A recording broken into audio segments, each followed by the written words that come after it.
الحمد لله الذي رفع درجات أصحاب العلم والصلاة والسلام على من عد الميراث نصف العلم وعلى آله وأصحابه الذين رفعوا في أقطار الأرض راية العلم. Allah Taala Malikul Mulk, bütkül mal mülktün çınığı eğesi. Allah Taala adam balasına mal mülktü, baylıktı, vaktulu amanat kılıp bergen.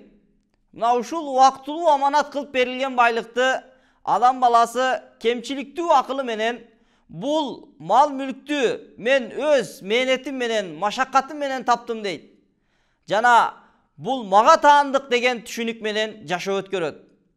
Kaçan ağa ölüm kelip öz mal mülkünün ajıragan kezde al kıcalat bolup başlayt. Menin malım menden kiyin kim paydalanat eken? Menin malım kim koluna tiyet degen kıcalatçılık payda bolot. Allah Taala anın kıcalatçılığın ketiriş üçün Allah Taala anın mal mülkün anın jakındarına belgilengen ölçömdө belek kılıp beret. Murastan tiygen mal at-tiyabul amwal eng taza mal.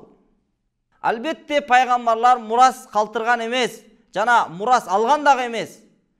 Анткени пайгамбарлардын жүрөгү ар дайым ахиретке бурулуп, дүнүйөнүн сүйүүсү, дүнүйөгө болгон кызыгуу алардын жүрөгүндө болгон эмес. Ошондуктан пайгамбарлар акыреттик амалдарды мурас кылып калтырып кеткен. Ал эми кайтыш болгон адамдын тарикасы, ачыктап айтканда, калтырып кеткен малы шариятта 4 нерсеге сарпталат. Биринчиси аны кепиндеп көмүүгө, экинчиси анын карзына, үчүнчүсү анын керезине, ачыктап айтканда кылган осуятына, төртүнчүсү анын мураскорлоруна берилет. Эң алгач маркум жуундурулат.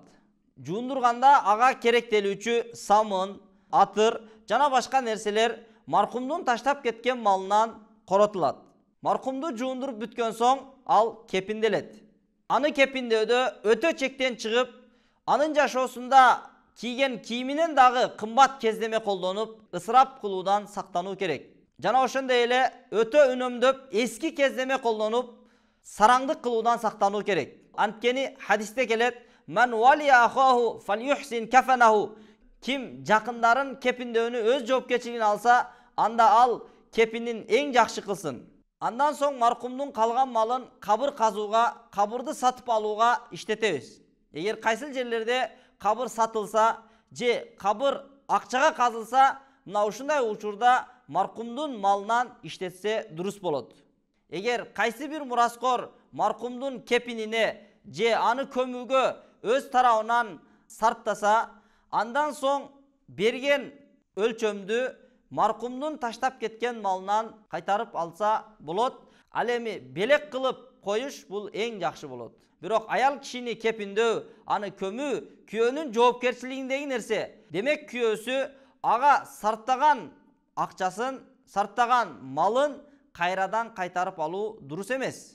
Анткени ал өзүнүн жоопкерчилигиндеги нерсени аткарды.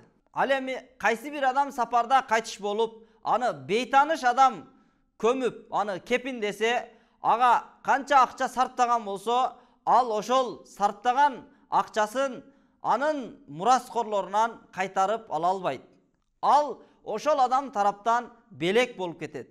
Албетте маркумдун калтырып кеткен малын эң алгач кароо керек. Ал адал жол менен тапканбы, же арам жол менен тапканбы?